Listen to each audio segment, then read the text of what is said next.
Capítulo 2. La enfermedad física. El SIDA es una de las enfermedades más temidas en nuestra época. En el momento en el que escribo estas palabras, más de 40 millones de personas en el mundo son seropositivos o tienen SIDA. Aproximadamente, 8.000 personas mueren cada día debido a esta enfermedad. El tratamiento exige un terrible peaje físico y emocional, y el estigma complica y pone a prueba las relaciones con sus cuidadores y seres queridos. ¿Es posible que algunas almas quieran tener esta experiencia? Cuando decidí escribir sobre la planificación prenatal, supe inmediatamente que la enfermedad física era una experiencia vital que examinaría. Dado que todos los seres humanos se enfrentarán en un momento u otro a alguna enfermedad, la importancia del tema era innegable. Quería saber si las almas antes de encararse elegían experimentar la enfermedad física. Me interesaba una pregunta en especial: ¿planean las almas tener enfermedades concretas? Y si es así, ¿por qué? El relato de John Elmore. John recuerda la fecha exacta en la que cambió su vida, el 23 de enero de 1997. Aquel día le diagnosticaron SIDA. Me identificaron con un número, contaba. Me pregunté cómo se sentiría tener una enfermedad que era vista socialmente como una vergüenza, y que exigía que el paciente fuera identificado por un número, en lugar de por un nombre. Como descubriría pronto, la vergüenza y la humillación habían sido algo recurrente en la vida de John. John había nacido en 1956 en Livingston, Alabama, un pueblo de 2.500 habitantes, en una época de gran agitación social y de intolerancia a racias. Siendo niño, John, que era de raza blanca, vio las noticias sobre las manifestaciones de Selma, donde se azuzaron pastores alemanes y se utilizaron mangueras de incendios contra los afroamericanos que querían votar. En su juventud, John habló a su padre sobre su orientación sexual mostrándole una columna de Querida Abby en la que Abby felicitaba a un hombre por su progresista actitud acerca de la homosexualidad de su hijo. ¿Qué estás intentando decirme?, preguntó el padre de John. Bueno, estoy intentando decirte que soy gay. Su padre se echó a llorar. ¿Te das cuenta de que eres John Elmore, y de que la familia terminará contigo? Puedo llevarte al otro lado del río. Puedo pagarte una mujer para que pases un buen rato. Con su madre, John lo intentó de otra manera. Una cadena de televisión había estado anunciando un programa especial en el que se iba a ofrecer una entrevista con un hombre homosexual. Es joven. Es triunfador. Y es homosexual. Hablaremos con él y con sus padres. John pidió a su madre que le recordara ver el programa. Mientras John veía el programa en el cuarto de estar, su madre estaba sentada a poca distancia, frente a la mesa de la cocina. Estaba haciendo lo que siempre hacía para aliviar el estrés: jugar un solitario, recordó John.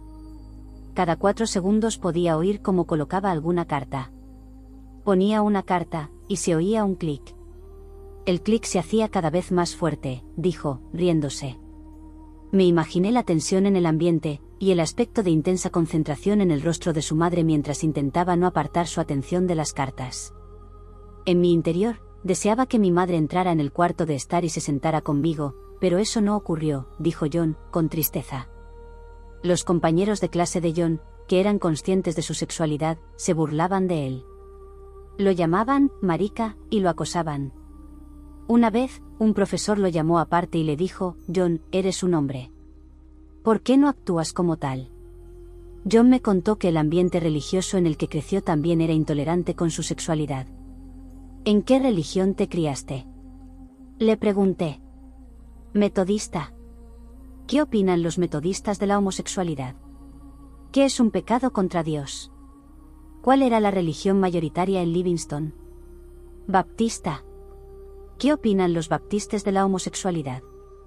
¿Que vamos a arder en el infierno? John se rió. Los baptistas están en contra. John, me parece, le dije, que has sentido la humillación en tu vida personal, a través de la escuela, la familia, y la religión, y que elegiste encarnarte en un lugar en el que una raza estaba siendo avergonzada públicamente. Mi investigación me indicaba claramente que las almas eligen a sus padres, la época y el lugar de nacimiento. Había vergüenza tanto en el ámbito privado como en el público. Estaba por todas partes. Está por todas partes, asintió. Nunca mejoró. Me encarné en una familia que vivía en la vergüenza, en un lugar de vergüenza, en una época de vergüenza. John me contó también que se había sentido humillado por las violentas palabras de más de una de sus parejas sentimentales. Aunque yo no lo sabía en ese momento, ese aspecto del pasado de John alcanzaría una importancia mucho mayor cuando más tarde obtuviésemos información del espíritu sobre su planificación prenatal. El SIDA es parte del patrón de vergüenza del que John había sido testigo y que había experimentado de primera mano. Cuando recibió su diagnóstico, tuve la sensación de, bueno, ya he conseguido lo que me merezco, dijo John. Sombríamente. A pesar de sentir que se lo merecía, estaba sorprendido. Entré en mi furgoneta. Recuerdo haber conducido por la calle, viendo a la gente ocupándose de sus asuntos. Nunca te fijas en eso, pero yo vi a esa gente. Parecía que todo el mundo estaba moviéndose a través de Melaza. Cruzaban la calle. Entraban en las tiendas y caminaban por la acera. Pasé junto al parque de bomberos. Los bomberos estaban haciendo algo con su equipo. Bajé todas las ventanas y comencé a gritar, ¿no sabéis que el mundo entero acaba de cambiar? Para mí, lo había hecho realmente. Hubo un momento en el que John se puso gravemente enfermo. Mientras estuvo hospitalizado tuvo una experiencia cercana a la muerte. Es todo un poco confuso, dijo John, pero recuerdo haber estado en una habitación. Estaba oscuro. Yo estaba rodeado por mucha gente. Era como una fiesta enorme. No había ningún ruido. Y no había ninguna conversación, pero yo podía notar que había un montón de gente que no eran del mismo mundo que el mío. Sentí que podía unirme o no a ellos. Recuerdo claramente haber elegido no hacerlo. Fue una decisión interna. Fue como si dijera, no quiero quedarme. John eligió la vida. No solo la continuación física de la misma, sino un nuevo tipo de vida. Después de mi experiencia con el ángel de la muerte, empecé a apreciar el lugar en el que estaba, dijo John. Dejé de sentirme avergonzado. Lo hice. Lo que descubrí estando tan cerca de morir fue que no quería hacerlo. John, le pregunté, ¿cómo te ayudó el SIDA y tu experiencia cercana a la muerte a superar la vergüenza? ¿A qué otro sufrimiento podría enfrentarme que fuera tan largo como un viaje a través de la vergüenza y la humillación? Contestó John, el mejor modo de tratar tus miedos es besarlos en la nariz, porque así desaparecen. Estar a punto de morir me ayudó a darme cuenta de que ellos, con E mayúscula, no tienen poder sobre mí. Todos sabemos quiénes son ellos. Vecinos, y profesores, y toda esa gente que aparecía de vez en cuando para molestarme. Ya no existen. Lo único que quiero ahora es vivir, y vivir de verdad, añadió. John, ¿qué te gustaría decir a la gente que está experimentando la vergüenza o la humillación? Las palabras vergonzantes eran hechos sólidos e inamovibles en mi vida. ¿Y qué se hace con lo que es sólido e inamovible? Construir sobre ello. La sesión de John con Glenna Dietrich. Como canalizadora, Glenna Dietrich entra en un trance en el que la conciencia de otro ser habla a través de ella. Algunos canalizadores son totalmente conscientes de cada palabra que pronuncia la entidad canalizada, otros tienen una vaga conciencia de lo que se ha dicho, aunque no son capaces de recordar palabras concretas. Glenna, por el contrario, no recuerda nada de las conversaciones. Después de nuestras sesiones solía mostrar curiosidad sobre cómo habían ido, y de lo que se había hablado. Glenna es muy bondadosa, y siempre quería saber si las sesiones habían sido de ayuda. Se puede saber con certeza cuando Glenna comienza a canalizar. Su voz se hace ligeramente más suave, la cadencia, tono, y dicción de su voz cambian notablemente. A veces, como en el caso de la sesión de John, más de un ser espiritual está presente y habla a través de ella. Nosotros somos tres, así como vosotros sois tres, comenzó la entidad canalizada. No somos del mundo material, sino del reino espiritual, del reino tras el velo, como vosotros decís. Dos de nosotros no han tomado nunca la forma material humana, como lo habéis hecho vosotros. Somos del reino angelical. Permaneceremos sin nombre para vosotros, ya que nuestros nombres no son pronunciables. De modo que aparecemos en vuestras mentes solo como colores de formas vagas, como sensaciones. Me sorprendió el hecho de que estuviéramos hablando con ángeles. A través de Glenna habíamos atravesado el velo del mundo espiritual. Había una dulzura en el tono del ángel que me resultó consoladora. La bienvenida del ángel me recordó que los seres en espíritu, a menudo, se comunican con nosotros a través de sensaciones, y que los médiums, frecuentemente, ven los colores de los seres espirituales así como los del aura humana. En estas sesiones era normal que los seres desencarnados no usaran nombres. Cada ser, ya sea físico o intangible, es energía. El término, firma energética, muestra que cada consciencia es identificable a través de su energía individual. Los ángeles fueron capaces de reconocernos a John, a Glenna y a mí precisamente por esa energía. Uno de nosotros tres ha estado encarnado muchas veces. Continuó el ángel. Y su ser ahora se comunicará con vosotros. Directamente. Sí, he estado encarnado en vuestro reino 867 veces. Dijo el segundo ángel. Esas son las vidas que he pasado en cuerpos humanos. No he elegido pasar mi tiempo de encarnación en cuerpos que no fueran humanos. En realidad, elegí ser uno de tus guías, de John, cuando te encarnaste. Nosotros hemos estado juntos muchas veces, en muchas encarnaciones. Hemos sido hermanas. Hemos sido madre e hija. Hemos sido enemigos que se asesinaron uno al otro. Y hemos sido amigos íntimos. En cada una de ellas, tú y yo hemos decidido cómo nos encontraríamos, y en qué circunstancias nos daríamos la oportunidad de tener esas hermosas experiencias de crecimiento. Realmente, somos lo que en tu reino llamáis, almas gemelas. Dos almas de vibración similar, una frecuencia en la que ambos tenemos un color y un sonido que son parecidos. Me gustaría decirte que me siento feliz y orgulloso de cuánto has avanzado en esta encarnación. Hay muchas cosas que has demostrado, y muchas energías a las que has ayudado. Yo he caminado a tu lado. Y a veces he estado delante, dándote ánimo durante esos momentos que te parecen los más oscuros. Sí, mi energía te resulta familiar. Me gustaría que recordaras, querido, la belleza de tu alma, la increíble luz que puede llegar a tu corazón. Es difícil ser esa luz brillante cuando la mayoría de la gente a tu alrededor solo desea oscuridad. El verdadero sanado, el verdadero sabio, es el que permanece sabio entre aquellos que todavía no han despertado. Ten valor, y permanece en pie. Entonces, el ángel se dirigió a mí. Hemos oído tus preguntas, pero deseamos que nos las formules de una en una. Gracias, comencé. ¿John planeó antes de nacer la experiencia del SIDA? ¿Y si lo hizo? ¿Por qué? Antes de la sesión, John y yo habíamos acordado que comenzaríamos con esta pregunta. Él estaba tan ansioso como yo de oír la respuesta. Sí, así es, contestó el ángel. En este reino, el reino espiritual, no hay energías pesadas que impidan el progreso, que inhiban la capacidad de ver más allá.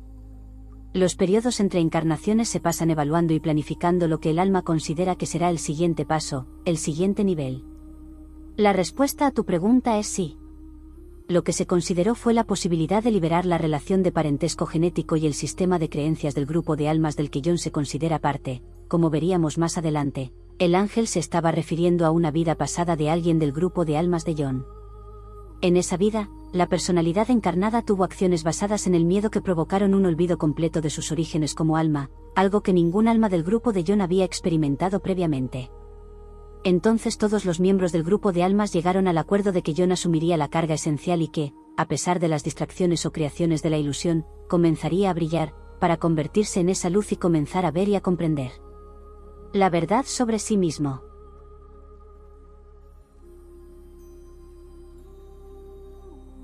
Esas almas se reunieron, para ayudar a imbuir sus personalidades, y sus percepciones de John de un modo que resaltasen, los obstáculos que él necesitaba superar para que su verdad se hiciera aparente ante él. Como verás en la lectura complementaria de la medium Stacy Wells, el ángel se refería a miembros del grupo de almas de John que antes del nacimiento acordaron avergonzarlo, como parte de los obstáculos de su vida. Es algo parecido a una carrera de obstáculos.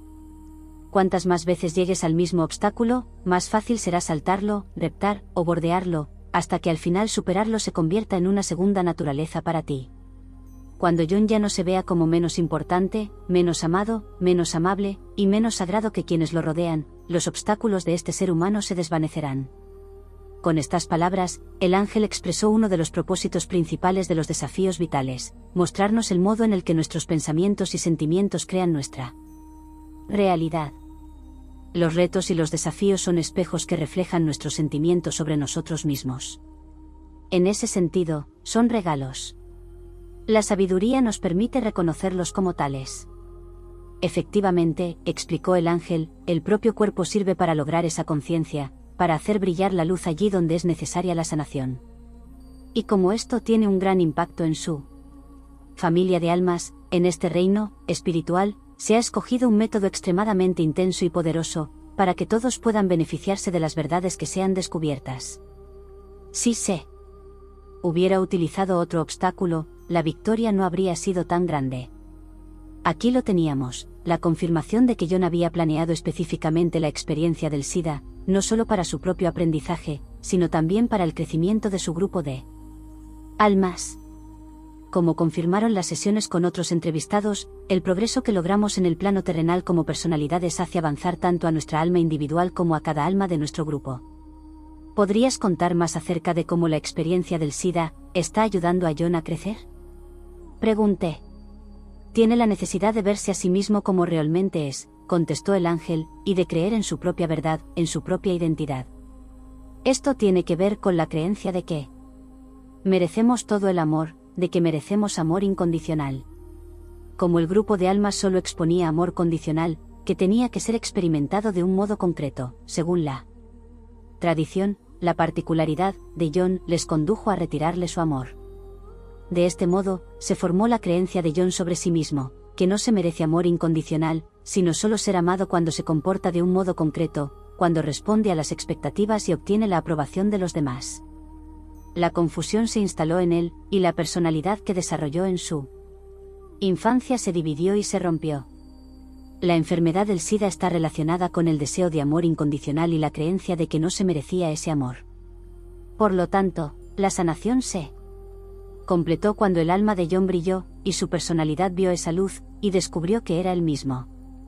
El ángel había explicado de un modo hermoso el núcleo del proceso de crecimiento espiritual en la tierra. El amor a nosotros mismos despierta cuando dejamos de pensar que somos personalidades limitadas y defectuosas, y en lugar de eso recordamos que somos seres trascendentes. Reconocer esta luz interior es cambiar los patrones de pensamiento y, por extensión, la salud física. ¿Cómo planeó el alma de John que esta luz brillara, y cómo sabía que ocurriría? Pregunté. Todas las encarnaciones en tu reino, respondió el ángel, están diseñadas para superarlos niveles inferiores de oscuridad. Ahí hay una vibración de odio. La vibración de la separación de Dios. La vibración de la desaprobación, la vibración del miedo, todas estas cosas existen ahí como niveles de frecuencia ocultos. Esto tiene un efecto sobre los cuerpos humanos que es desconocido, invisible, y no cuantificable. Los que vivís en ese reino, creéis que sois eso, que sois miedo, que sois odio y desaprobación. Y por eso sois capaces de asesinaros unos a otros. Sois capaces de abusar y maltratar a los demás. Actuáis en frecuencias abyectas. Cuando el alma entra en el cuerpo, la claridad desaparece casi por completo y, como humanos, comenzáis a creer que sois solo el cuerpo. Olvidáis que sois el alma. Esto es parte del plan, porque así olvidáis vuestra divinidad y a través de muchas dificultades recordáis la verdad, la cual os brinda un gran poder, solidifica las creencias, y eleva esa frecuencia a niveles superiores. John, más tarde, diría de este comentario, ese es exactamente el tipo de poder que he estado buscando. He estado dando grandes pasos para alcanzar esa entidad que sé que está en mi interior. La experiencia del SIDA me ha llevado a creer que mi cuerpo está amenazado. Pero que mi alma, mi ser y mi conciencia no lo están. ¿Responde esto a tu pregunta? Me preguntó el ángel. Sí, dije, aunque quería comprender cómo es posible que el alma de John supiera, o por qué sabía, que ese plan de vida le proporcionaría un crecimiento tan grande. Se planearon sucesos concretos en la vida de John para permitir que la luz de su alma brillara y fuera reconocida por su personalidad. El alma implantó en John el germen de muchos sucesos que de forma sincronizada están involucrados en la apertura de esa conciencia a la luz, respondió el ángel. Este es un proceso gradual. El cuerpo humano vibra a frecuencias muy bajas. En frecuencias más elevadas comienza una revelación de la verdad. El cuerpo es incapaz de asimilar frecuencias superiores de manera inmediata. Así la persona solo se permite ligeros vislumbres de las frecuencias superiores, de ese modo van aclimatando el cuerpo con pequeños incrementos, haciendo posible que las células acumulen luz y brillen en frecuencias superiores de manera gradual. El ángel estaba ayudándome a comprender cómo la enfermedad física puede estimular la sanación espiritual. Incluso así, me preguntaba por qué tal sanación sería necesaria. La vergüenza que John está intentando sanar, la creencia de que no merece un amor incondicional, ¿dónde tuvo su origen? ¿Cómo se creó? Pregunté. Tuvo su origen en el linaje de su grupo de almas, en un individuo que era parte de una religión organizada. Fue un dignatario religioso de envergadura. La personalidad de ese individuo estaba imbuida de un desequilibrio calculado. Cuando este desequilibrio se manifestó en ese cuerpo humano, se convirtió en una enfermedad mental plagada de miedos. Cuando este ancestro actuó basándose en esos miedos, estos se hicieron muy poderosos, no solo en su cuerpo sino también en los cuerpos de sus descendientes. Había aprendido en otras sesiones que la acción en el plano físico concreta la emoción, haciéndola parte de nuestro ser con mayor profundidad. Es por esto que las encarnaciones siguientes están con frecuencia diseñadas para la sanación. Lo que se crea en el plano físico sana con mayor rapidez en el plano físico. Fue una caída en la oscuridad calculada, continuó el ángel, en una vibración tan baja que previamente no había sido experimentada por este grupo de almas. De modo que la energía del miedo, a través del ADN, se convirtió en un código que adoptaron otros grupos de almas, viendo que era útil para descender a niveles inferiores de frecuencia. El ángel estaba refiriéndose al deseo de las almas de experimentar contrastes para llegar a un conocimiento más profundo de sí mismas. Cuanto más alejado está un ser de la verdad, más oscuro se hace, y más baja es su frecuencia. En sucesivas encarnaciones, el grupo de almas se va abriendo camino a través de esta energía turbia y pesada, hasta percatarse de nuevo de la luz, de la verdad. Entonces su consciencia se estabiliza. Estos seres, cuando finalmente dejan esta rueda de reencarnación y van hacia otros reinos, se llevan con ellos el conocimiento de ese descenso desde la luz. ¿Responde esto a tu pregunta? Sí, gracias, contesté. Creo que lo que dices es que las almas del grupo de John se lo pidieron, y que él estuvo de acuerdo en ser quien sufriera SIDA, y que los demás se encarnaron en su entorno para juzgarlo, rechazarlo, y no proporcionarle amor incondicional. ¿Es así? Así es, respondió el ángel.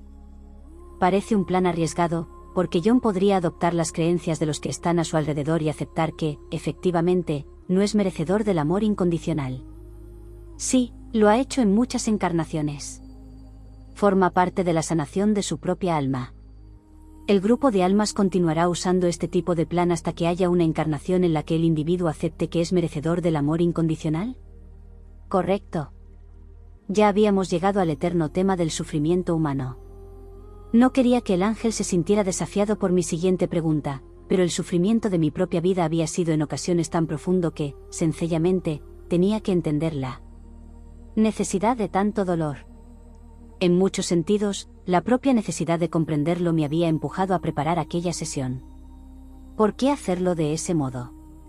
Pregunté, ¿por qué no diseñar una vida agradable, rebosante de amor incondicional? ¿No sería un modo más sencillo de aprender que somos merecedores de ello?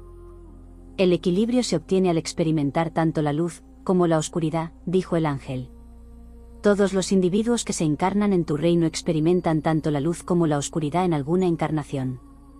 Podrías elegir convertirte en ese individuo que extermina a un grupo de seres humanos. Podrías elegir abusar de niños. Todas estas cosas crean un nivel de aprendizaje y de conocimiento. Vuestro reino es el único en el que existe la polaridad del bien y del mal.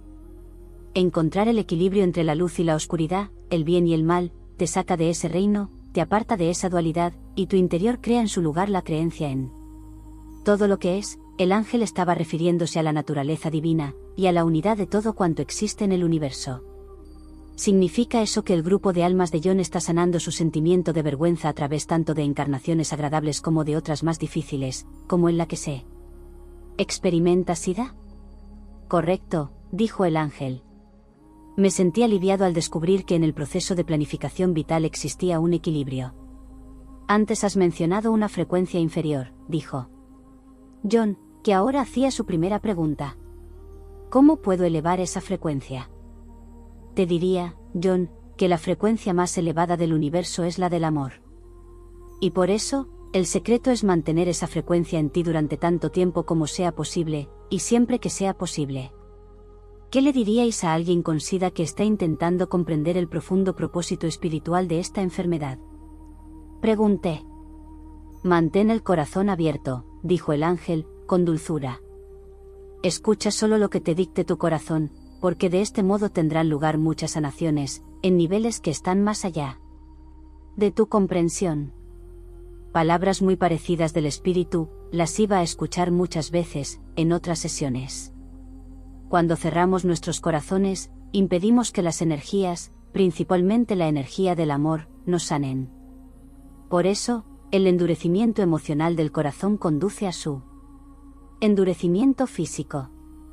Entre los que están en el grupo de almas de John, pregunté, ¿por qué fue él el elegido? ¿Para experimentar SIDA? Era su turno, nos dijo el ángel. ¿Solo porque era su turno? Sí. ¿Qué más es importante comprender sobre la experiencia del SIDA? Es una plaga de vuestro tiempo, contestó el ángel, que indica un patrón de autodesprecio entre la humanidad, es una culminación de siglos y generaciones de separación del espíritu, de alejamiento de la luz, y una creencia en el ser como el cuerpo, separado de todo cuanto es. ¿Es exacto, entonces, decir que el SIDA está sanando a la humanidad? Correcto, dijo el ángel. Aunque la sesión de John no fue la primera en la que participé, y aunque ya había escuchado al espíritu confirmar que otros entrevistados habían elegido y planeado sus experiencias vitales, estaba sorprendido por lo que nos habían dicho. John había elegido experimentar el SIDA, y habíamos descubierto por qué. Me pregunté cuánta gente con SIDA, o con cualquier otra enfermedad, veía su enfermedad como un castigo de Dios o del universo, o a lo sumo como un sufrimiento sin sentido. La conversación con los ángeles había dejado claro que la experiencia de John, aunque dolorosa, tenía un significado muy profundo. De hecho, era una experiencia transformadora. John describió la sesión como reveladora. Me ha hecho darme cuenta de que hay mucha más bondad en mi interior de la que yo suponía. Ahora tengo la sensación de que mi vida tiene un propósito, algo que no he sentido en muchos años. Además, dijo que su alma estaba haciendo modificaciones a su personalidad. Del mismo modo que un sastre arregla un traje. Las señales de tiza están desapareciendo, y el traje se adapta a mí cada vez mejor. El alma es lo más puro de mi ser. La lectura de Stacey Wells para John. Aunque me refiero a ella como medium, Stacey Wells, como Glenna, tiene el don de canalizar. A veces su espíritu guía habla a través de ella, y ella retiene solo una ligera conciencia de lo que se ha dicho. En otros momentos, su conciencia permanece inalterable y repite lo que él dice, o describe imágenes visuales y sensaciones. Como dije en la introducción, Stacey tiene el gran don de ver y oír las sesiones de planificación prenatal. A menudo, sentía que estaba siendo transportado a otro mundo, que casi podía extender la mano y tocar las almas que estaban presentes. Ser testigo de estas conversaciones fue un verdadero regalo del espíritu. A Stacey, a mí, y por extensión a todos los que lean estas palabras, se nos ha permitido vislumbrar otra dimensión, a la vez que un intenso proceso personal. Allí, las almas comentaban sus esperanzas más íntimas para su propia evolución, a veces, reconocían abiertamente las decepciones de sus vidas pasadas. El guía de Stacey no podía darnos esta información sin el permiso de las almas involucradas. Les doy las gracias ahora por su franqueza al hacernos partícipes de una experiencia tan íntima. Con el tiempo, quedó claro que el espíritu guía de Stacey era un ser muy evolucionado. Me sentí honrado de colaborar con él, debido a que él eligió presentarse a Stacey con forma masculina, uso pronombres masculinos. Estoy viendo una conversación prenatal entre John y su padre, comenzó Stacy. Hay un gran amor entre estos dos seres. Veo a John y a su padre como almas, pero se parecen mucho a los cuerpos que habitan en esta vida. Su padre está diciéndole lo mucho que lo ama. Parece que John ya ha decidido experimentar la homosexualidad.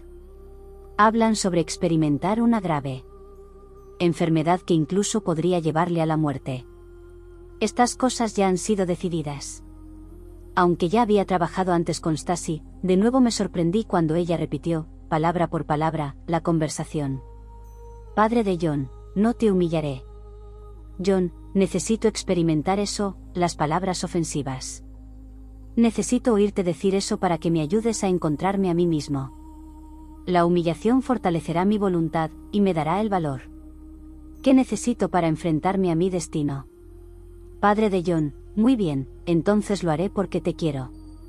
La madre de John está junto a su padre. Su padre extiende la mano, y la atrae hacia él. Ella también ha decidido apoyarte. Madre de John, yo te amaré, y cuidaré de ti durante tu vida.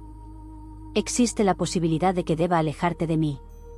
Esto será muy difícil para mí, sin embargo, aceptaré este desafío por ti. En vidas anteriores, John había intentado ser emocional y económicamente independiente, continuó Stacy. Pasó 4 vidas siendo muy pobre, una de ellas en un país del tercer mundo. En esta búsqueda constante por superar su desafío, por darle sentido al ser que es fuerte y compasivo, llegó a un acuerdo con sus padres y con otros seres para que lo maltrataran psicológicamente, de modo que se viera obligado a encontrar fortaleza en su interior, y a construir su propio carácter. Stacy acababa de describir un plan de vida clásico de aprendizaje a través de los opuestos. En un plan así, el individuo elige antes del nacimiento experimentar la carencia de lo que él o ella más desean comprender y apreciar. John me dijo más tarde, sobre la lectura de Stacy, creo que elegí exactamente el tipo de vida opuesto a lo que realmente quiero, ahora como personalidad, para aprender a sentir compasión por los demás. Durante gran parte de su vida, me contó, había pensado que su sufrimiento era un castigo por haber sido cruel con otras personas en vidas pasadas. Ahora sabe que no es así. Hay algo más que estoy captando, dijo Stacy. John eligió este momento para encarnarse, porque quería experimentar la revolución de la conciencia, y la revolución sexual. Quiso vivir en esta época, como parte de esta generación, para poder experimentar ambas cosas. Además tiene un historial en vidas pasadas de no ser capaz de controlarse en sus relaciones sentimentales, e incluso en sus relaciones con la familia. En la vida actual está todavía trabajando en ello. Planeó contraer el virus del SIDA a través del contacto con alguien a quien debería haber conocido mejor antes de estar con él, a través de un comportamiento arriesgado, ambos rasgos propios de una deficiente autodisciplina. John me dijo más tarde que Stacy tenía razón en ese aspecto, y que el autocontrol y la autodisciplina son algo aún desconocido para mí. Ahora veo a una persona en la sesión de planificación prenatal de John que es una de sus profesoras en la escuela, dijo Stacy. Se identifica a sí misma como artista. En esta vida como profesora, está trabajando para fortalecer sus características más agresivas, y equilibrar así su temperamento artístico. Ha estado desarrollando la energía masculina en su interior, y permitiendo que ésta se exprese. Ella era la persona perfecta para hacer este tipo de acuerdo con él. John la conoce de otras vidas desde hace mucho tiempo, vidas que podrían haber tenido lugar 3 o 4 siglos DC. Las palabras de Stacy me recordaron que el alma busca el equilibrio en todas las cosas, incluso en la expresión de las energías masculina y femenina. Algunas personas a las que he entrevistado tuvieron dificultades en encarnaciones previas expresando la energía masculina o la femenina y planearon la vida siguiente para vivir esa experiencia. ¿Hay alguna conversación más con las personas que humillaron a John? Pregunté a Stacy. Me dicen que los compañeros de clase de John no eran almas amigas, en el sentido de que no habían llegado a un acuerdo a nivel del alma con él, contestó, repitiendo las palabras de su guía. Pero sus guías los indujeron a decirle cosas. Sus guías trabajaban de acuerdo con los de John. Les dieron frases, cosas para que las repitieran. He preguntado si fue así cada vez que ocurrió, y me han contestado, sí, así fue en todos los casos, y todos preferirían no recordarlo. Aquella información me sorprendió. Aún no sabía que los espíritus guía podían influenciar a las personas con sus palabras. Sin embargo, aquello concordaba con otras sesiones en las que había descubierto que nuestros guías trabajan diligentemente para asegurarse de que tenemos las experiencias que planeamos antes de nacer, incluso cuando esas experiencias son dolorosas. Aunque quizá es desagradable o difícil comprenderlo cuando lo vemos desde la perspectiva de la personalidad, esta idea toma un significado totalmente distinto cuando la consideramos desde el punto de vista del alma. Como almas, sabemos que la vida en la fase terrenal es breve, y que no seremos dañados permanentemente, al igual que no puede serlo un actor por los diálogos con otro actor durante su representación teatral. Me preguntaba quién más, en la vida de John, podría haber acordado humillarlo. ¿Y sus parejas sentimentales? Pregunté.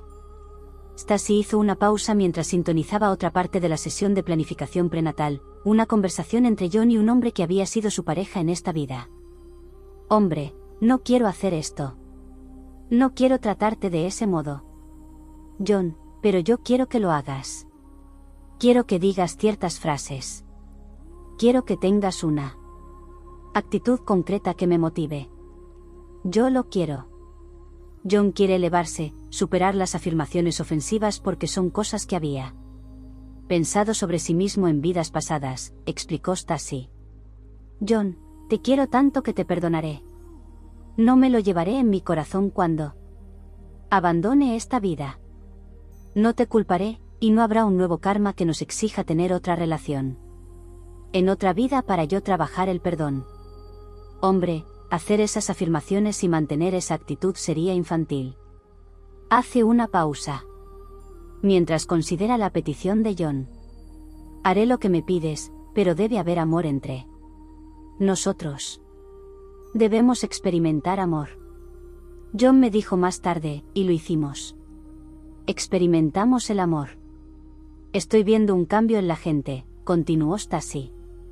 Ese hombre se ha girado para hablar con otros. Me están llevando al acuerdo que él hizo para contagiarse de SIDA. Está hablando con un grupo de almas que van a caer enfermas del mismo modo. Están diciendo que, además de las lecciones individuales que aprenderán de esta experiencia, están de acuerdo en hacer esto para enseñar a sus mayores una importante lección sobre la tolerancia y el amor incondicional. Esto va más allá de los temas personales, para este grupo concreto de almas es algo mucho más grande. Veo que ese hombre se dirige de nuevo a John. Hombre, hay algo más importante que todos los beneficios personales que puedes obtener al contraer esta enfermedad. Podemos enseñar a nuestros mayores, respetarlos y proporcionarles una valiosa oportunidad de experimentar, aprender y crecer. John, estoy de acuerdo, pero yo también necesito experimentar esto para solucionar mi resistencia al cambio, y para aprender a usar más la inteligencia y actuar con mayor prudencia en los asuntos sentimentales. Entonces me di cuenta de la magnitud de lo que el grupo de almas de John había asumido. Estaban trabajando por el beneficio de la humanidad. Pretendían prestar servicio a los demás seres humanos, incrementando la tolerancia en el mundo. Cargarían con el sufrimiento de los prejuicios de la sociedad de modo que aquellos que enjuiciaron pudieran elegir en su lugar expresar amor incondicional, y conocerse a sí mismos de este modo. Stacy y su guía nos proporcionaron una imagen clara de cómo y por qué un alma planea contraer SIDA antes del nacimiento. Pero, ¿y los individuos que han desarrollado SIDA sin un plan prenatal al respecto? ¿Qué papel, si tiene alguno, desarrolla el alma en esos casos? Tuve un amigo que murió de SIDA, y que no vino a esta vida con ese plan, contestó Stacy. Él lo eligió. ¿Lo eligió a nivel del alma, o de la personalidad? Le pregunté. A nivel del alma. Pero lo eligió mientras estaba en el cuerpo físico. ¿De modo que el alma quería experimentar esa energía en la encarnación? Sí. ¿Por qué? Mi amigo estaba sintiéndose poco amado, y se había sentido así desde que nació. No quería suicidarse. Quiso hacerlo de este modo, porque esto le proporcionaría amor y atención durante el tiempo que estuviese enfermo. Su ser superior, alma, estuvo de acuerdo en lo que quería su personalidad, que estaba llena de tristeza y de remordimientos, y era incapaz de perdonarse a sí misma. Ese era el modo más sencillo para que su alma saliera de esta vida. ¿Cómo provoca un alma que una personalidad se contagie de SIDA? Pregunté. Se promueven ciertos comportamientos que conducen a varias oportunidades de contagiarse de varios compañeros, contestó Stasi. Pero yo aún no comprendía cómo ocurría aquello. Suena como si el alma tuviera control sobre la posibilidad de contagio de SIDA. ¿Cómo controla esto el alma? Cuando dormimos, por la noche, estamos muy activos en el nivel del alma. Este tipo de decisión fue tomada mientras dormía. En otras palabras, la personalidad ocupa durante la noche el cuerpo de luz, se encuentra con el alma, y acuerdan hacer algo para contraer SIDA. El término, cuerpo de luz, se usa para describir nuestra apariencia cuando estamos en espíritu. Es una descripción literal, nuestros cuerpos luminosos están hechos de luz. Sí, dijo ella. Stasi, dejando a un lado lo que hemos comentado sobre John, ¿cuáles son las razones principales por las que las almas planean experimentar una enfermedad grave en una vida? De repente, el discurso de Stasi se hizo más lento y más deliberado. Por primera vez en esta sesión, estaba canalizando a su espíritu guía directamente. Fue como si él supiera que había llegado el final de la lectura, y quisiera dar sus indicaciones finales. Hay muchas razones, entre ellas el altruismo y el egoísmo, dijo. Podemos usar las enfermedades graves para hacer modificaciones importantes en el interior del ser, en su sistema de creencias, valores y juicios. A veces, es una forma de buscar el equilibrio kármico. ¿Qué te gustaría decir a la gente que tiene una enfermedad, o que está cuidando a alguien que tiene una enfermedad, y que intenta comprender el significado espiritual profundo de su situación? Pregunté. Que utilicen todo el amor que puedan. Y también me gustaría recordar a tus lectores que, aunque pueda parecer abrumador ser el enfermo, o la persona que cuida de alguien que está enfermo, esto es un escalón hacia algo más. Es un peldaño en la escalera de la evolución. John había formulado un plan de vida brillante. Como todas las almas, tuvo la opción de encarnarse en cualquier lugar, y en cualquier momento. Él eligió un lugar y un momento de la historia en el que la vergüenza que había en la sociedad era un reflejo de la vergüenza que existía en su corazón. Al seleccionar el sur de país en un momento de gran intolerancia a racias, diseñó una vida que generó una profunda comprensión, y finalmente a una profunda sanación, de este sentimiento de vergüenza. La vergüenza que rodeaba a John en el mundo, era un reflejo de la vergüenza que reinaba en sus relaciones personales. No podría haber planeado unas circunstancias más difíciles. Eligió un pueblo pequeño donde el anonimato sería imposible, por lo que tendría que esconder su sexualidad. Se rodeó de miembros de religiones que no aceptarían su verdadera naturaleza. Eligió a unos padres, miembros de su mismo grupo de almas, que lo juzgarían activa y férreamente. A estas dificultades, añadió quizá la enfermedad más vergonzante de nuestro tiempo, el SIDA. John no pintó el lienzo de su vida con agradables colores pastel. Con coraje, eligió colores vibrantes, llamativos, y con frecuencia chillones, para crear una pintura dramática que lo despertara a la belleza de su alma. Los padres de John no son menos hermosos que él mismo. A regañadientes, interpretaron los papeles que John pidió y escribió, y su única motivación fue el amor. Este mismo amor condujo a una antigua pareja sentimental a aceptar una parte igualmente difícil. Efectivamente, aceptó ese papel solo con la condición de que John y él experimentaran amor. Las almas del padre intolerante, de la madre crítica y del compañero humillador son amor. Es por esto que las conversaciones de John con ellos, durante la sesión de planificación prenatal, estaban concentradas en el amor, como motivación y como experiencia. Cuando John, finalmente, se reúna con ellos en espíritu, les dará las gracias por los papeles que han interpretado. El espíritu es amor. El universo es amor. Somos amor. Cuando más allá de la personalidad miramos al alma eterna en nuestro interior, recordamos lo que somos realmente. La pérdida temporal de esa identidad y su consiguiente redescubrimiento, y el contraste entre estas dos cosas, dan al alma un conocimiento y una apreciación de sí misma más profunda. Para el alma, este tipo de contraste no puede ser obtenido o comprendido sin una encarnación física. Para la personalidad, el redescubrimiento de uno mismo como amor tiene como resultado la curación física y emocional que John había comenzado a experimentar. Todo el grupo de almas se beneficia de esta experiencia. Después que esta vida se complete, John volverá a su grupo de almas con una gran riqueza de conocimiento y sentimiento sobre la vergüenza, concretamente sobre cómo ese sentimiento contrasta con la magnificencia del alma. John compartirá esta sabiduría con todos los de su grupo. Se convertirá en parte de ellos, y juntos avanzarán en la espiral evolutiva. El sufrimiento que soporta John mientras está en la Tierra es temporal, pero él y su grupo de almas portarán la sabiduría resultante para siempre. El perdón a sí mismo es la pieza clave de la sanación de John en esta vida. Debe perdonar a otros por su intolerancia, pero su mayor desafío es perdonarse a sí mismo por creer lo que otros dicen sobre él. Cuando John descubrió que era seropositivo, creyó que se merecía la enfermedad. Tal era la profundidad de su vergüenza.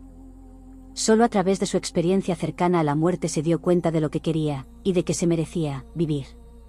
Antes de esa experiencia, John se había alejado del conocimiento de su valía. El contraste entre esa oscuridad y la vida hacia la que volvió desencadenaron un recuerdo. Ya no se sentía definido por las duras palabras de su padre, ni por los prejuicios de sus profesores o compañeros de colegio, ni por las humillaciones de sus examantes. Ya no se sentía definido por el SIDA. El viaje sanador es un viaje de recordar. John despertó de su roce con la vida espiritual con un recuerdo interno e intuitivo de su inconmensurable valor.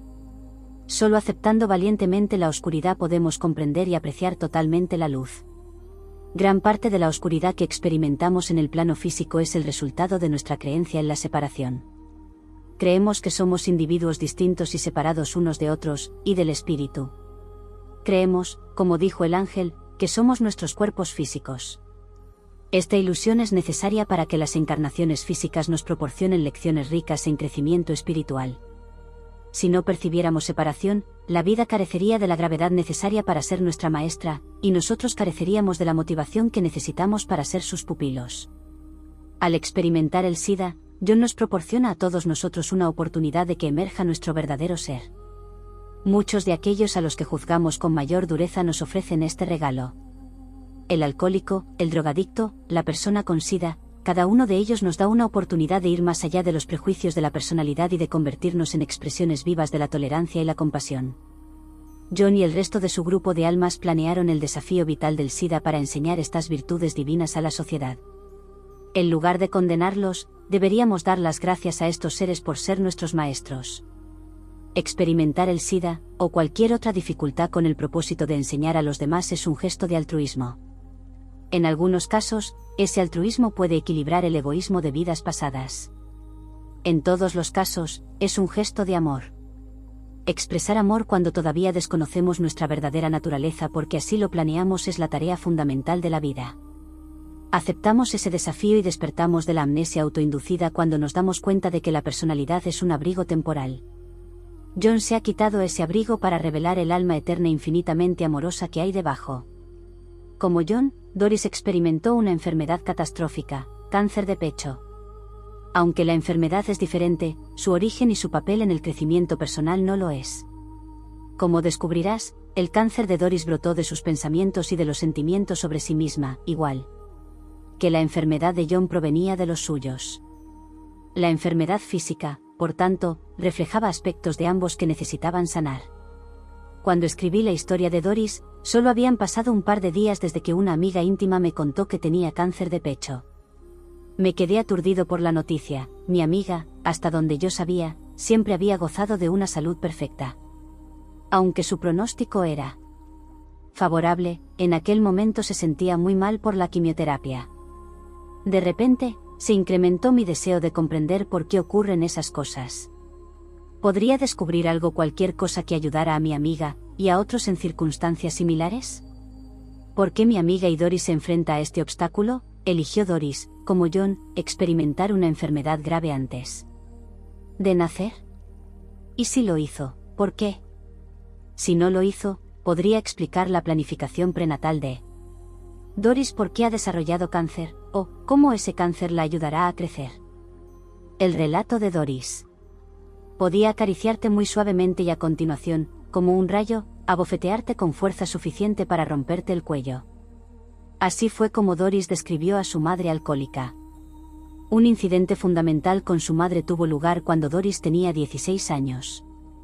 Inexpertas y curiosas, Doris y sus amigas compraron un paquete de condones. Los llevaron al dormitorio de Doris, donde los inspeccionaron y jugaron con ellos.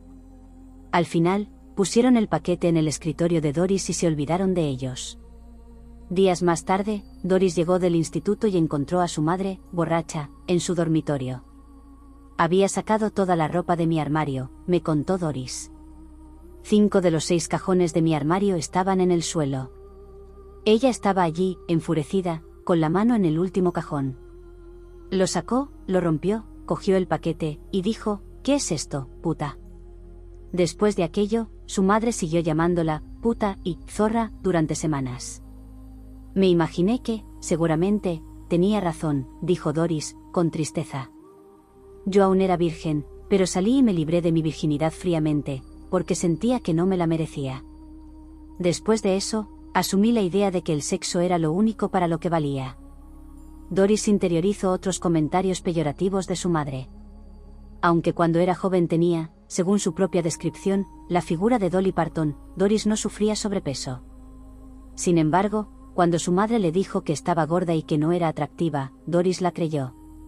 También recuerda que, cuando estaba preparándose para ir a la universidad, su madre le preguntó, ¿quieres una operación de reducción de pecho antes de irte?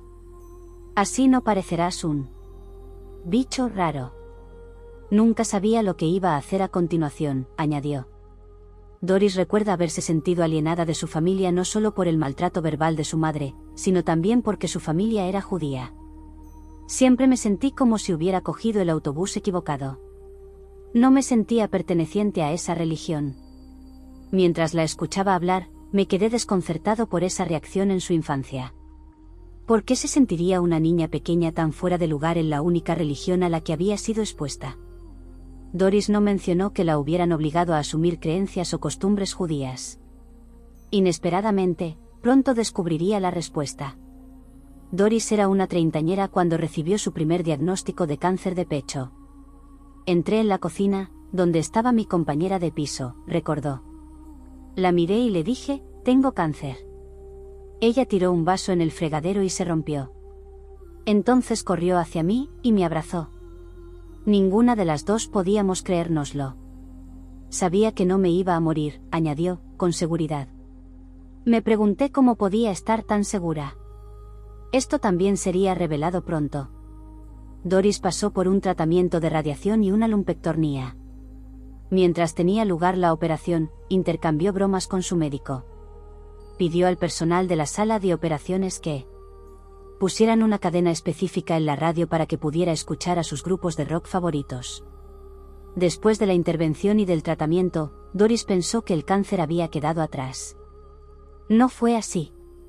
12 años después le diagnosticaron cáncer en ambos pechos. Yo aún no me había ocupado de mis sentimientos hacia mí misma, y sobre el tema de la sexualidad, me indicó Doris, aún tenía fuertes accesos de autocrítica.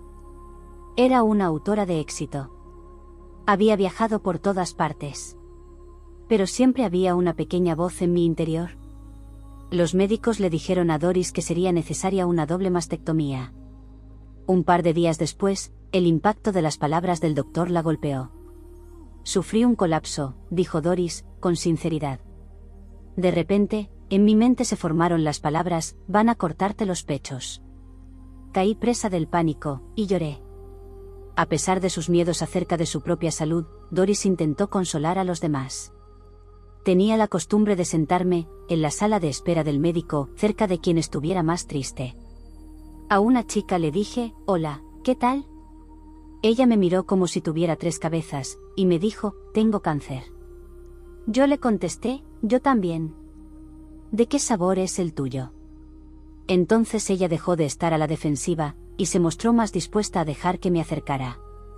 Después de su doble mastectomía, Doris se sintió aliviada. Estaba muy contenta de que aquello hubiera terminado, porque ya no tendría que preocuparme más por ello. Ya no tendría que contener el aliento cada vez que me hicieran una mamografía.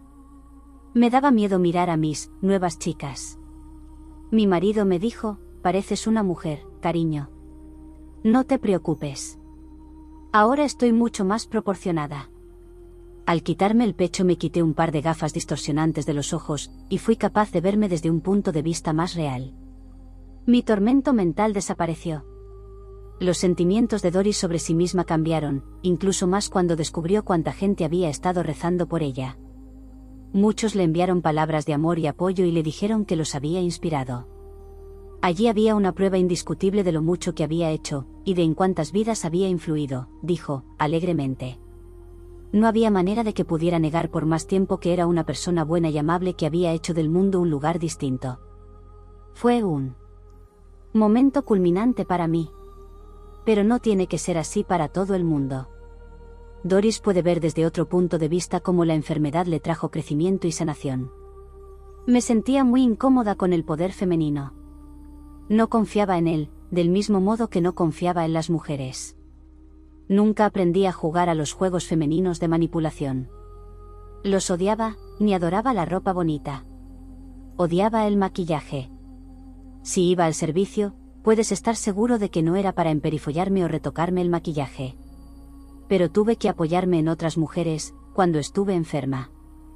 Llegué a respetar de verdad a las mujeres. Doris, le pregunté, ¿qué aprendiste sobre quién eres? Soy una mujer dura que siente un torrente de compasión por la condición humana. Me encanta ser humana. Percibo la experiencia humana, y hago buen uso de ella.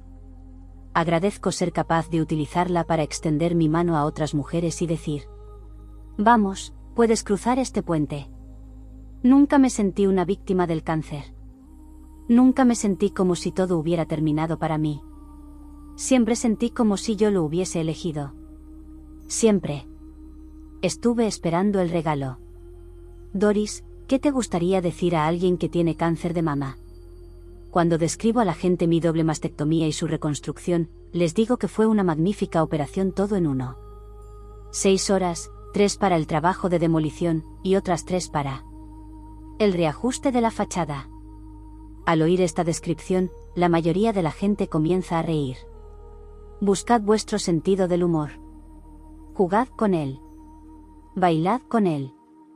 En ningún sitio está escrito que tengáis que exprimir cada gota de desgracia de vuestra situación.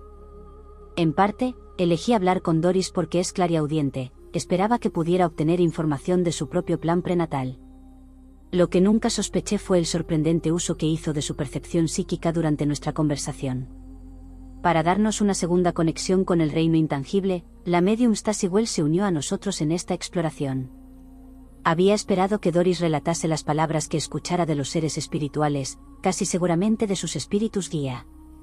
Me sorprendió mucho que inmediatamente entrara en trance y comenzara a canalizar. Incluso me sorprendió más cuando descubrí la identidad del ser que estaba hablando.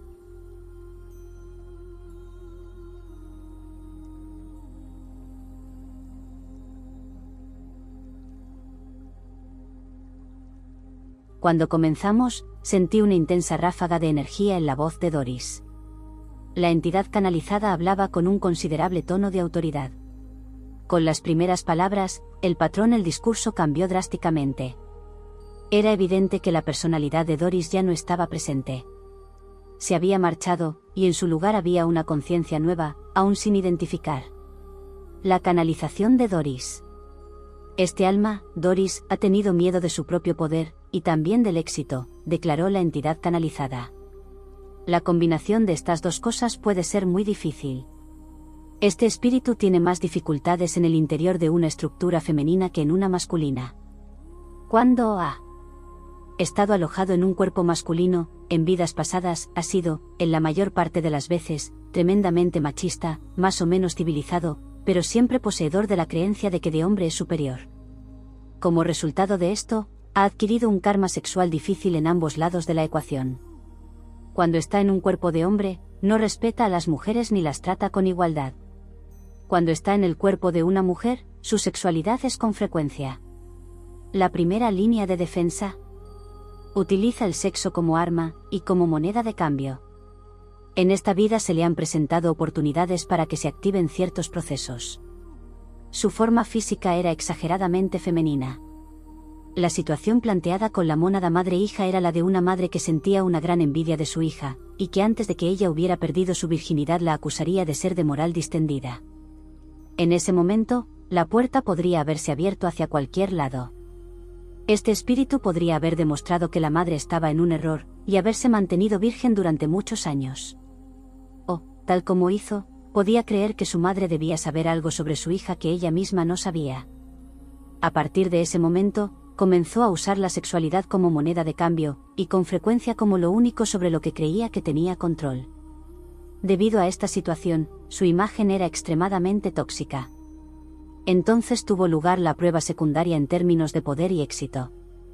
Creyó que era incapaz de hacer nada que no tuviera la sexualidad como base, y que tuviera éxito. Expresamos el cáncer como un punto focal de lo que ocurre cuando uno evita una correcta energía sexual. Esta personalidad sabía que no iba a morir en el primer incidente de cáncer, y por eso superó la cirugía y la radiación con poco miedo. Pero el autodesprecio y sus problemas de autoimagen no estaban resueltos. Por tanto, provocamos un segundo encuentro con el cáncer, que le generó una crisis de fe, pero que aún así superó. Cuando el desprecio por sí misma se combinó con la edad, y al mismo tiempo con el fin de la enseñanza, se decidió que era mejor eliminar esos objetos de escarnio, dolor y desprecio por ella misma, para que pudiera continuar su trabajo sin obstáculos. Por tanto, recibió el segundo diagnóstico, tras lo cual el médico creyó que la eliminación de las mamas era la acción más prudente. La respuesta a esto ha sido extremadamente positiva, y estamos satisfechos. En mi experiencia con la canalización, había descubierto que cada ser espiritual tenía una energía particular. En este caso, sentí una gran fortaleza. El poder de la energía se hizo evidente en la breve aunque completa explicación que nos había sido proporcionada. Su ser era consciente de la imagen en su totalidad, y la había presentado con un desapego emocional total, aún así, seguía habiendo ternura en su voz. Una cosa estaba clara, el cuerpo de Doris había reaccionado a sus sentimientos acerca de sí misma. Nuestras células escuchan nuestros pensamientos, y responden a ellos. Si la entrevista con Doris hubiera sido una de las primeras de mi investigación, habría pensado que ella había sido castigada con cáncer de mama por creer a su madre, o por rechazar la energía sexual correcta. Sin embargo, sabía que no era el caso. Lo que puede parecer un castigo desde la perspectiva de la personalidad, es una oportunidad para crecer desde el punto de vista del alma.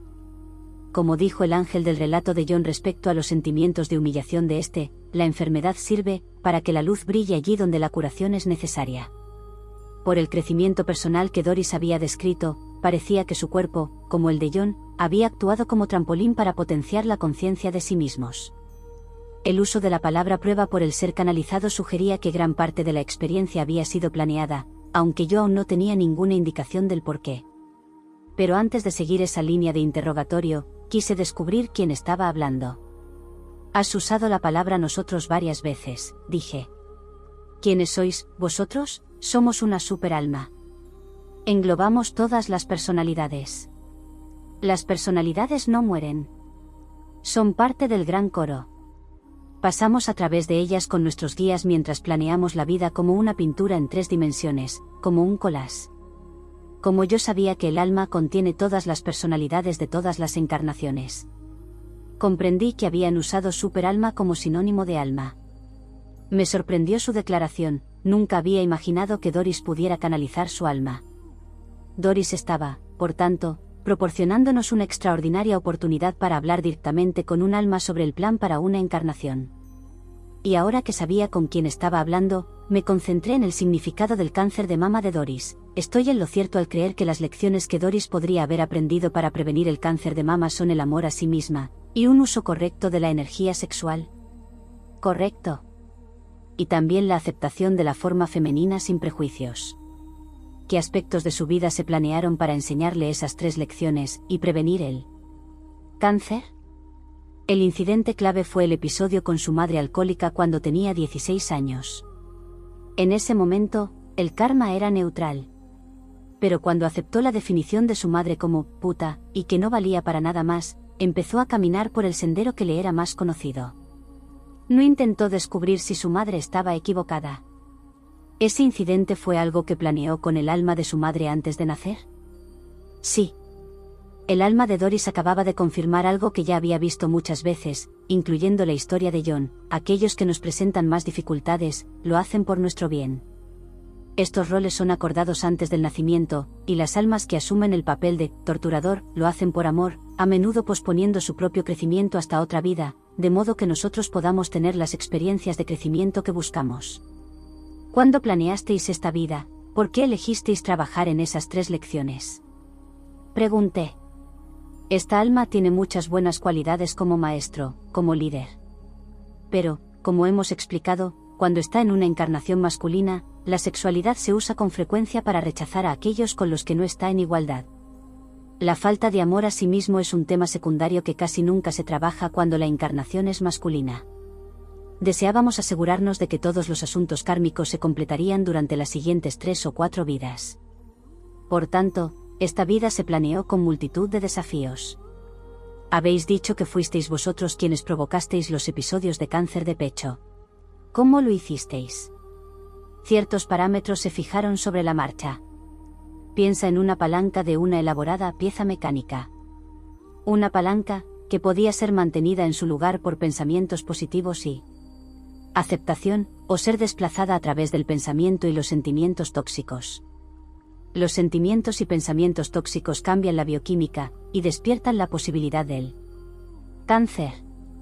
¿Había una predisposición genética hacia el cáncer de pecho que fue desencadenada por esos patrones de pensamiento? Sí, pero si miras los antecedentes hereditarios de ambos padres, no hubo incidencia de cáncer de pecho antes de este momento. Sin embargo, la mutación era posible. Creo que asumisteis un enorme riesgo al preparar ese plan, porque Doris podría haber respondido negativamente al cáncer de pecho. Podría haberse sentido furiosa o resentida. En la vida no hay errores. Se trata, sencillamente, de elegir una lección.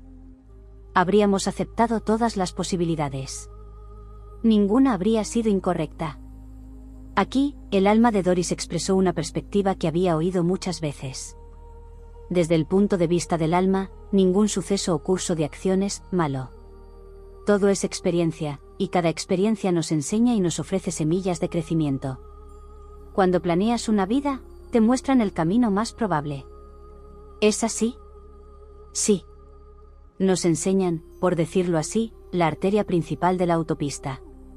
Las salidas están también señaladas, y las arterias secundarias y los desvíos. Todos somos parte del camino. No hay que conducir por cada centímetro de asfalto. Os mostraron, además, escenas de vidas en las que Doris respondió de un modo menos positivo de lo que lo ha hecho en esta vida. Sí, dijo el alma de Doris. Por eso es por lo que no hay riesgo. Lo que no ocurre en una dimensión ocurrirá en otras, si es necesario. ¿Las otras dimensiones, son dimensiones físicas? Son dimensiones reales. ¿Puedes tocarlas?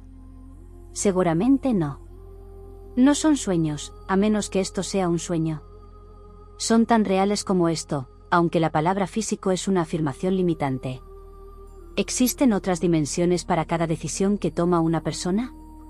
Porque eso supondría un número infinito. ¿Crees que el universo no es lo suficientemente grande para albergarlas?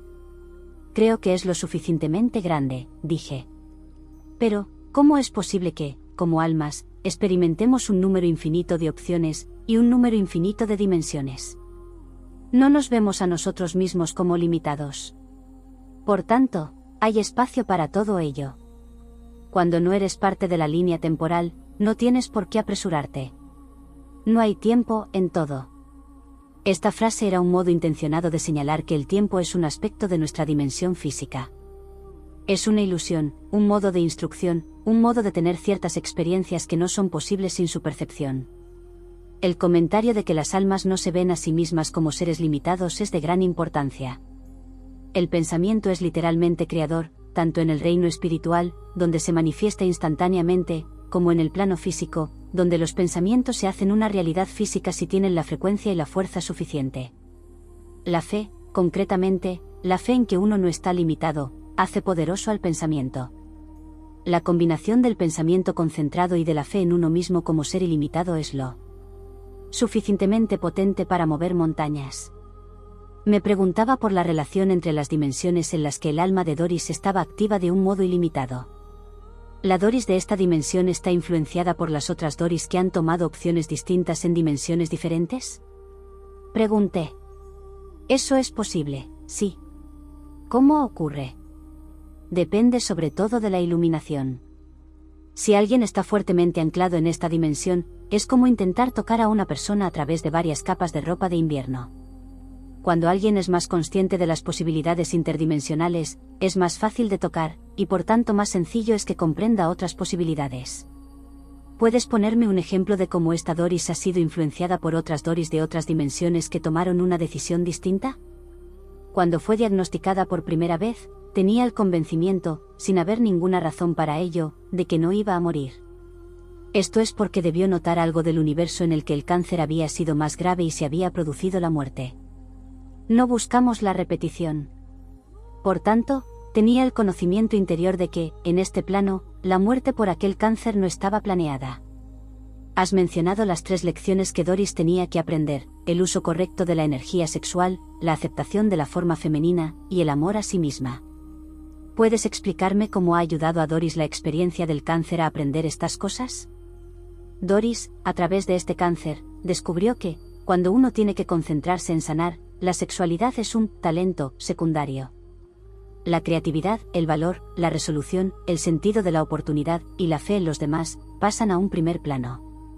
Cuando la mente y el corazón están llenos de estas cosas, la sexualidad como arma y herramienta tiende a ser dejada de lado y olvidada. La aceptación de la forma femenina. Doris se ha dado cuenta ahora de que el dicho, la función crea la forma, es cierto, que la forma no sirve solamente para expresar su género y sexualidad, que las características secundarias no la hacen más o menos mujer, o más o menos deseada. Por tanto, ha desechado la carga emocional de su cuerpo. Cuando estaba intentando superar el cáncer, y animando a otros, la visión de sí misma a través de los que habían obtenido valor y amabilidad de ella le permitió comprender que hay mucho más en el ser que puede ser amado, además de su forma física. Antes habéis dicho que queréis resolver todo el karma en las próximas 3 o 4 encarnaciones. ¿Qué ocurrirá después de eso?, pregunté. Estará muy ocupada. Este fragmento de alma tiene mucho que enseñar. ¿Esa enseñanza será en una dimensión no física? No, estamos hablando de la dimensión física. Igual que es más sencillo estudiar en un ambiente limpio y ordenado, cuando los dictados del karma propio no nos distraen podemos enseñar con más eficacia. Finalmente, su alma tomará su lugar como espíritu guía. Pero aún hay mucho que aprender y que saborear en el plano humano. En general, es verdad que la personalidad puede aprender ciertas lecciones de modos quizá menos dolorosos, y que si las lecciones no se aprenden, las dificultades se hacen mayores. Así es normalmente, aunque debo señalar que no es el único modo. Hay almas avanzadas que están deseando bajar con grandes desafíos, aunque no los necesitan kármicamente. Pero están deseosos de ser el impulso, el eje, el arma para otros que, viendo sus propias dificultades kármicas, trabajarán entonces en su propia lección. Esto me pone en una posición difícil, ya que soy el escritor de este libro, dije. No estoy seguro de que sea útil decirle a la gente que ha desarrollado cáncer, o que se está enfrentando a alguna otra dificultad, porque no ha aprendido la lección antes. Por otra parte, sí. Así es como funcionan las cosas, tengo que decirlo. No aprender una lección no es un fracaso, declaró el alma de Doris. Piensa en ello más como que esas personas han elegido aprenderlo de un modo diferente. Nada puede ser juzgado, y nada puede ser visto sin compasión. ¿Puedo hacer un inciso?, preguntó Stasi, que había estado escuchándonos en silencio hasta ese momento. Por favor, contestó el alma de Doris. Las lecciones vitales son algo que el alma elige antes de entrar en esta vida, además de elegir los posibles resultados. ¿No se le presentan al alma las ramificaciones de sus elecciones durante la sesión de planificación antes de nacer? Así es, confirmó el alma de Doris. Durante la fase de planificación no hay miedo al fracaso, porque no hay separación. Los humanos, dado que creen que viven en separación, nosotros contra ellos, el bien contra el mal, sienten que no ir en una dirección significa que la otra dirección tenía que ser peor, que las dificultades se presentan porque hemos fallado el examen. Nosotros creemos que un alma que ha elegido otra dirección es alguien con una gran fortaleza, madurez y valor. Me parece, observé, que el alma, a menudo, enseña a la personalidad, que es parte del alma, algo que el alma ya sabe. Por ejemplo, hemos hablado sobre una de las lecciones de Doris, sobre el amor a sí mismo. Mi concepto de alma es que el alma es amor. Es como si estuvieras enseñándote a ti mismo algo que ya sabes. ¿Puedes ayudarme a comprender esto? Sí, dijo el alma de Doris. El alma sabe que todo es uno, pero se aparta a sí misma de ese conocimiento, de modo que pueda sentir la separación y aprender a volver al hogar. Además, las lecciones que la personalidad entrega al alma se incorporan para comprender mejor la experiencia humana. Aunque las almas saben que son amor, y que son amadas, para aprenderlo en su totalidad experimentan la falta de amor, de modo que puedan comprender el amor a sí mismos en todas sus facetas y direcciones. Esas palabras me recordaron al ángel del relato de John, que había dicho que John había querido experimentar la falta de amor por esa misma razón. Parecía que tanto John como Doris habían diseñado planes vitales de aprendizaje a través de los opuestos. ¿Qué ocurrirá cuando la vida de Doris termine? Pregunté, ¿es correcto decir que su energía se reunirá con vosotros, y que al mismo tiempo retendrá su individualidad? Basándome en otras conversaciones con el espíritu, esto era lo que yo entendía. Sí. Ciertos aspectos de la personalidad se disuelven durante la transición, pero cuanto más nos acercamos, mientras estamos en el cuerpo, a nuestra verdadera alma, más fácilmente se retiene la personalidad. ¿Entonces es correcto decir que una persona fue otra persona en una vida anterior? Son fragmentos del alma que se mueven de una personalidad a otra. Por ejemplo, en este cuerpo, el de Doris, hay un fragmento substancial de esa chispa del alma que fue colocada en el cuerpo de un soldado alemán hace 90 años. Pregunté sobre un nuevo tema.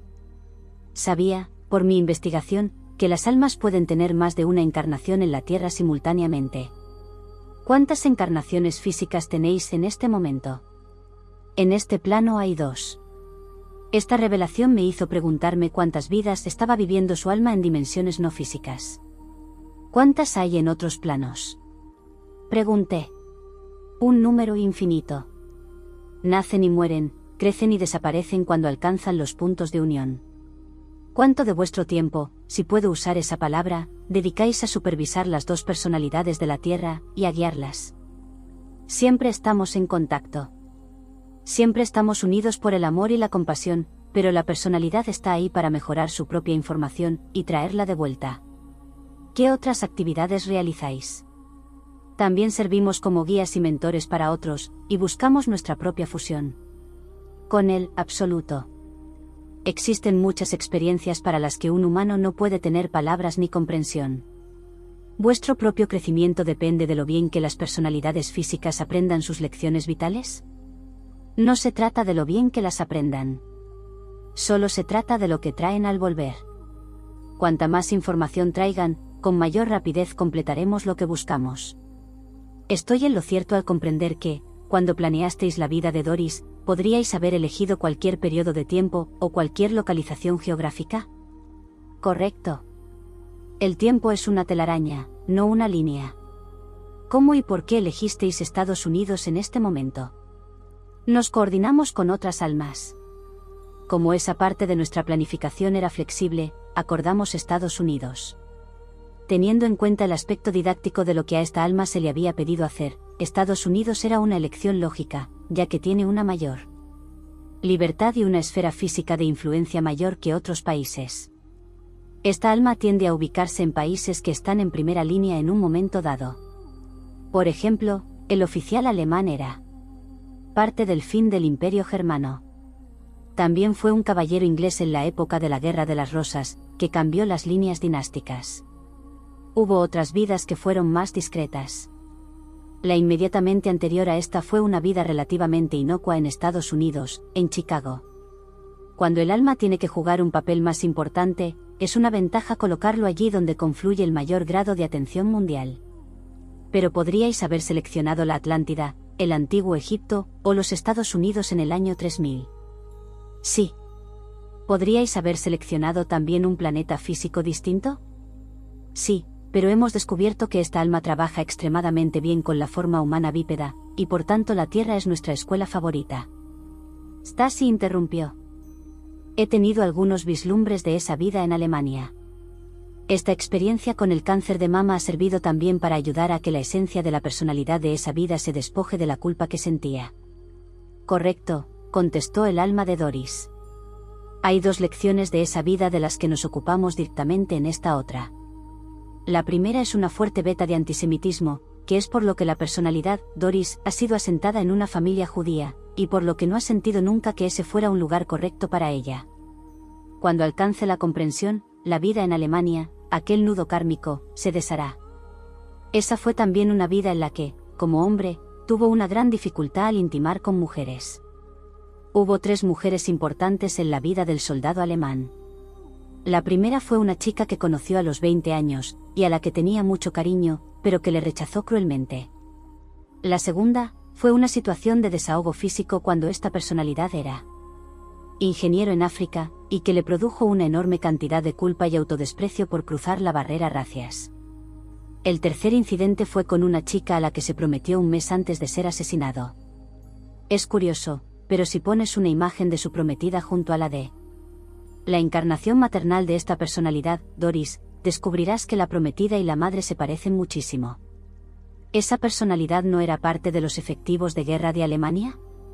¿Un piloto?, preguntó Stasi. Sí, dijo el alma de Doris.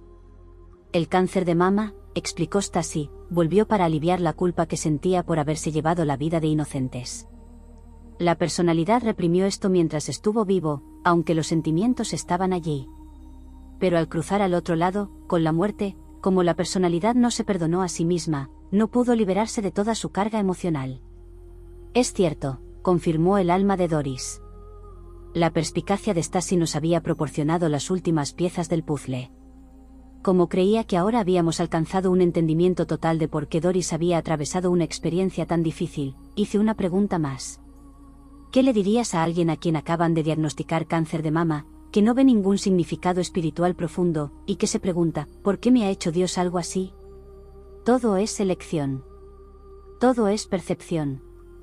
No estoy diciendo que la personalidad no tenga derecho a sentir miedo o dolor, pero todo lo que se otorga, incluso lo más difícil, contiene en su interior profundas semillas de comprensión y belleza. La experiencia del cáncer de mama puede abrumar los sentidos, pero puede trasladar a la gente a una vida que no habrían conocido si hubieran permanecido sanos, y quizá despertará en ellos un talento y una fortaleza que no sabían que tenían. Si vemos el cáncer como una crueldad, no podremos superarlo. Ya estaremos derrotados. Si podemos mirar el cáncer de un modo neutral, estaremos mejor equipados para escuchar la lección que se está expresando. La enfermedad es la manifestación última de dificultades mentales o emocionales. Es, sencillamente, otra capa de aprendizaje. No hay culpas involucradas. No hay castigo. Esta no es una señal de carencia de amor por parte de Dios, tus guías o tus ángeles. Esto es parte de la existencia humana, como lo es la necesidad de dormir, de calor y frío. Cuando la humanidad aprenda a expresarse en un nivel vibratorio superior, la enfermedad ya no tendrá sentido y, por lo tanto, disminuirá. Gracias por haber hablado hoy con nosotros. Gracias a vosotros por permitirnos enseñar de otro modo. Vosotros estáis completos. Nosotros estamos completos. La sesión de planificación prenatal de Doris. Tras la conversación con el alma de Doris, pedí a Stasi que accediera a su sesión de planificación prenatal. Estoy en una habitación con muchas almas, comenzó Stasi. Me estoy concentrando en las de Doris y su madre. El alma de su madre ha acordado hacer un sacrificio. Es un alma realmente amable y generosa, pero ha acordado interpretar un papel que ha sido escrito para ella por el alma de Doris. Hay ciertos aspectos de la personalidad de la madre que están allí para su propio crecimiento, pero están hablando de que el alma de la madre suavizará algunas partes de sí misma, y endurecerá otras, para ayudar a Doris a conseguir lo que necesita. Sigo oyendo la palabra sacrificio, al dejar ella algunos de sus retos principales para una vida posterior. Las probabilidades de desarrollar cáncer se presentaron a Doris como una consecuencia de ciertas elecciones que podría tomar respecto a ciertos asuntos kármicos. Están hablando de ello, pero también lo están exponiendo en un tablón. Veo que Doris mira al suelo. Veo a sus 3 espíritus guía a su alrededor. En el suelo, veo el tablero. Es un diagrama de un camino que debe tomarse, y de los giros que pueden hacerse durante el camino. Muestra que elecciones provocan qué consecuencias. Veo a Doris asintiendo con la cabeza, afirmando que comprende el concepto que están presentando los demás. La veo acordando que desarrollará cáncer de pecho, y que esto le servirá como una llamada para despertar. Me dicen que Doris viene de un grupo de maestros.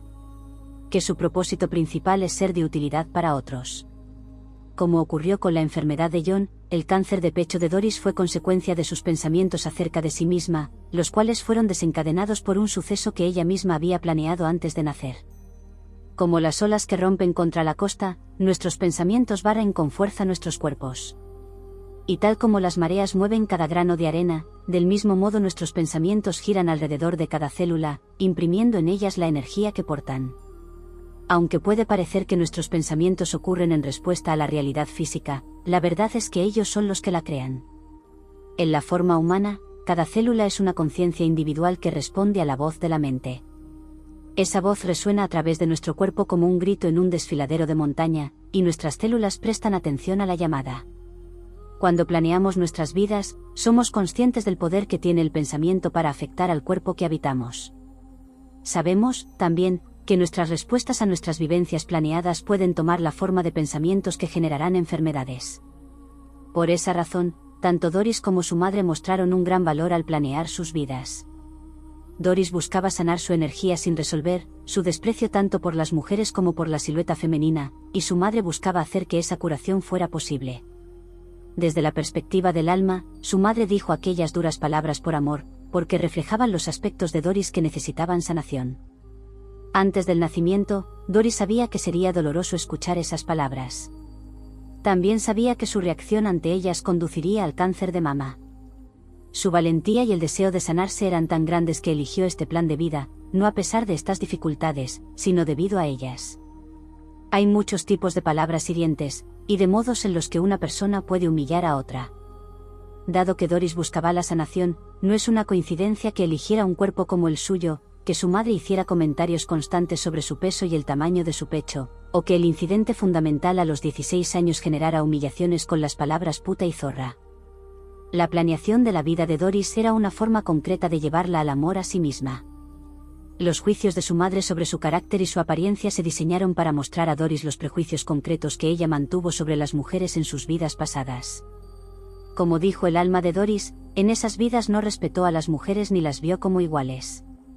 La energía de esos prejuicios podría haber sido liberada y sanada al elegir el amor a sí misma frente a las acusaciones de su madre. Sin embargo, cuando Doris eligió interiorizar las palabras de su madre, apretó el gatillo el potencial planeado para el cáncer de mama. Del mismo modo que hay muchas formas de humillación verbal, también hay muchas formas de cáncer. El desarrollo del cáncer de mama no fue más fortuito que cualquier otra parte de la vida de Doris. Como nos contó el alma de Doris, su cáncer no fue ni un error ni un castigo.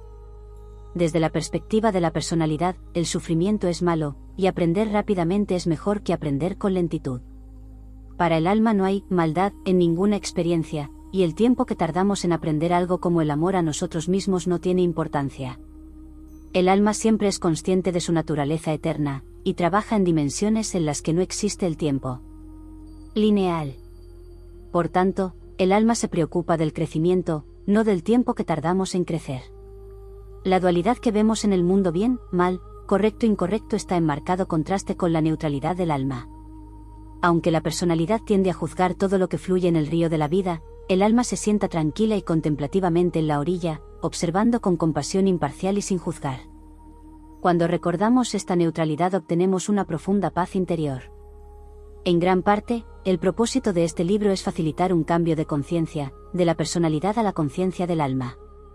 Hacer este cambio es cultivar una separación protectora de los sucesos de la vida potencialmente hirientes. Esta indiferencia no elimina tales sucesos, pero puede reducir el sufrimiento que engendran. Para la personalidad, el juicio es la consecuencia natural del sufrimiento. Cuando despertamos y recordamos que somos almas inmortales que no pueden ser dañadas, liberamos nuestros prejuicios sobre los obstáculos de la vida.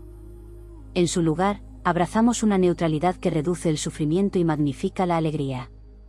Al expandir nuestro concepto de nosotros mismos desde la personalidad al alma, nos garantizamos una comprensión de nosotros mismos mucho más exacta.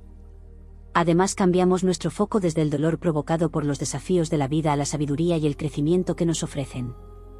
Donde antes veíamos inutilidad, ahora vemos un regalo. Donde veíamos una carga, ahora vemos una oportunidad. Dejamos de ser víctimas de la vida para convertirnos en receptores de sus muchas bendiciones. En la narración de John, el ángel nos dijo que el SIDA está sanando a la humanidad. De un modo similar, desde la perspectiva del alma de Doris, el cáncer es una forma de curación, no de enfermedad. Cuando John y Doris se liberaron de la humillación y el desprecio por sí mismos, y en su lugar eligieron amarse, hicieron que para todas las personas de la Tierra fuera más fácil reemplazar los prejuicios por el amor a sí mismos. Es decir, crearon una vibración o resonancia de amor que irradia mucho más allá de su esfera inmediata. Se dice que el aleteo de una mariposa puede provocar vientos huracanados en el extremo opuesto del planeta. Del mismo modo, la decisión de John y Doris de amarse a sí mismos tiene efectos energéticos de largo alcance. Cuando pasamos de la perspectiva de la personalidad a la del alma, recordamos una verdad que conocíamos mucho antes de nacer, que nuestras acciones, palabras y pensamientos afectan al mundo entero. Al superar los acontecimientos que planeamos antes de nacer, creamos una resonancia que sana a la humanidad. Cuando planeamos nuestras vidas, elegimos trabajar con otras almas a las que amamos mucho, y que nos aman. Como los padres de John, la madre de Doris sabía antes de nacer que tendría un doloroso conflicto con su hija. Solo un alma que realmente amara a Doris, y que estuviera comprometida con su evolución, estaría de acuerdo en cargar con el sufrimiento que le provocaría su ira. En este sentido, nuestros mayores torturadores son, a menudo, aquellos con los que compartimos el mayor amor cuando estamos en espíritu. Cuando esta vida se complete, Doris agradecerá a su madre el crecimiento que propició en ella, y la madre de Doris le agradecerá la oportunidad de haber servido de ayuda. La gratitud hacia aquellos que más nos han dificultado, y que por tanto, más han estimulado nuestra evolución, es una perspectiva del alma que podemos adoptar cuando aún estamos en el cuerpo. Cuando hacemos esa elección, eliminamos la culpa de nuestras vidas. Sin culpa se hace posible el perdón, y con el perdón llega la sanación. Como Stasi señaló, la madre de Doris estuvo de acuerdo en postergar parte de su crecimiento para ayudarla. Es habitual que las almas dejen su aprendizaje a un lado para ayudar a otros. Desde el punto de vista de la personalidad, es difícil imaginar que algunos de esos que nos maltratan estén realmente involucrados en una especie de servicio. Puede ser incluso más difícil ver que el llamado maltrato implica un sacrificio por su parte. Estos conceptos, que no son tan familiares antes del nacimiento, son olvidados cuando nos encarnamos. Recordarlos es conocernos más profundamente, y de modos que no son posibles sin una encarnación física. Doris preparó el mayor de los desafíos. Quería descubrir el amor a sí misma, y lo hizo interiorizando el gigantesco afluente de amor que recibió de su familia y sus amigos durante la enfermedad. Quería respetar a la mujer de un modo en el que no lo había hecho en vidas anteriores. Experimentando un tipo de cáncer que es casi exclusivamente femenino, Doris se vio obligada a confiar en otras mujeres para conseguir apoyo emocional. Vio su fuerza, y las respetó por ello. También quería experimentar la sexualidad de un modo más amoroso. La necesidad de sanar el cáncer sacó a la luz otros de sus talentos personales, como la creatividad y el coraje. Cuando se concentró en ellos, Doris dejó de tener la necesidad o el deseo de usar la energía sexual como lo había hecho en el pasado. Cuando vuelva al espíritu, se regocijará con la belleza de esta vida. El sufrimiento no será más que un instante en el tiempo, la sabiduría será suya para siempre. Cuando finalmente tome su lugar como espíritu guía, la gente a la que guíe serán los beneficiarios de esto. Tú o yo podríamos estar entre esas personas. Pocas cosas en la vida son lo que parecen ser, y muchas de ellas resultan ser lo contrario. En los relatos de John y Doris hemos visto que la enfermedad es sanación. De igual modo, los sentimientos de impotencia, que con frecuencia sentimos al enfrentarnos a enfermedades graves, son realmente la consecuencia de una vida diseñada por un ser enormemente poderoso. Nuestro poder para planear nuestras vidas y para crear las experiencias de crecimiento que buscamos es inmenso. Ese poder incluye la planificación de vidas con enfermedades físicas. Como almas, somos conscientes de esta realidad.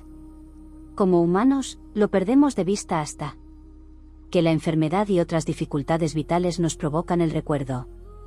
Entonces, recordamos que solo el más poderoso de los creadores crearía un mundo en el que parezcamos ser impotentes, uno lleno de magníficas oportunidades para redescubrirnos a nosotros mismos, y para reclamar de este modo nuestro poder.